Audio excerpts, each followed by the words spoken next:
April 2023, inilabas ang warrant of arrest laban kay Moreno Halpak Jr. alias Balong para sa kasong qualified rape. Ang problema, si Balong naglaho na parang bula. Anong naramdaman mo nung tumakas siya? Galit po. Galit po, bakit po siya tumakas kasi kasalanan niya po yun.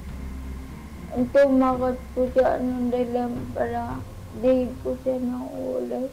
Kasalanan niya po yun. Walang ibang naging hiling ang mag-ina kung hindi mahuli ang suspect. Andiyan lang po si God. Alaman po ni God kung totoo po ba o hindi ang lumalaban eh.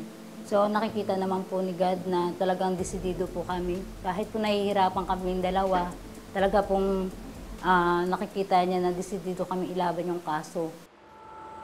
Hanggang isang lead ang nakuha ng Eastern Police District District Special Operations Unit o EPD-DSOU. Mahuli pa kaya ang wanted na si Balong? Mula nang sampahan ng kasong rape, hindi na muling nakita sa Mandaluyong City ang suspect na si Balong. Pero ang Eastern Police District District Special Operations Unit hindi tumigil para matuntun ang suspect. 10 buwang nagtago sa batas ang wanted na si Balong dahil sa tindi ng kanyang kaso. Itinuring siyang isa sa top 10 most wanted ng Eastern Police District. Top 5 most wanted person siya sa kategory ng Eastern Police District.